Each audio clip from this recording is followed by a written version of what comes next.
Hey everybody, welcome to Elisa's Art Room. This is just a quick tutorial on doing a winter background. So step one, you want to mist your canvas with your fine misting spray of just some distilled water. And then you're going to use some paint. It could be any kind of acrylic. I happen to be using Folk Art multi-surface satin. And you just want to paint the background in crisscross motion with the white and a blue and black, and you just want basically a light bluish gray tint. Very, very subtle, because this is just a faded background, something to put behind a stencil or whatever, the background of some painting that you don't want to take away from anything in the front. So very, very subtle background we're making here. So just continue and make sure you do your sides. Do crisscrossing all the way over it, front and back, sides and everything. And once you're done with that, we'll continue to step two.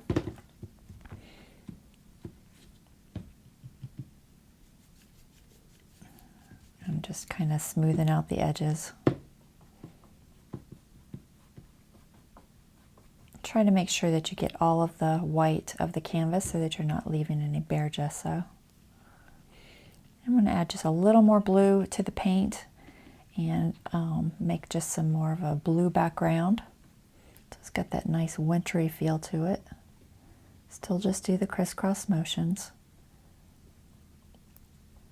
I want it to look very broken up, kind of abstract.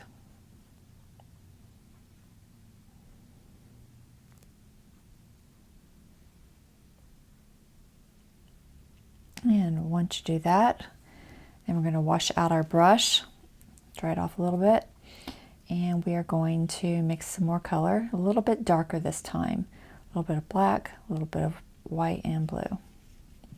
Just get yourself kind of a darkish blue-gray. It can be any tone that you want, but just, something in that range.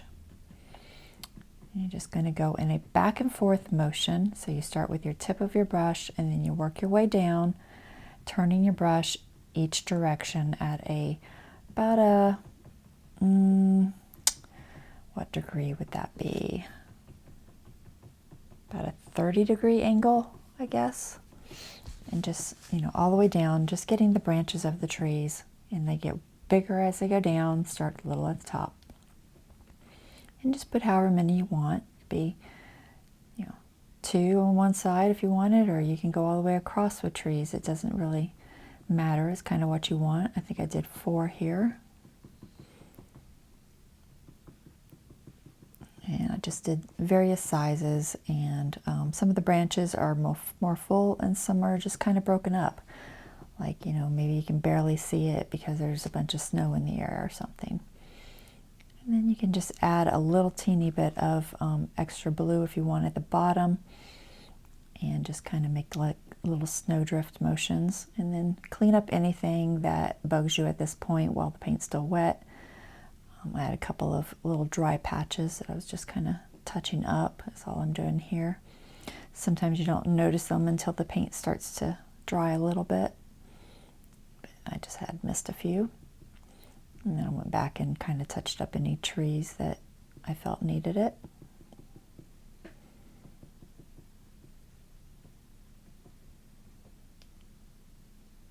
And that's pretty much it. Just, touch up anything that needs it, and you're done.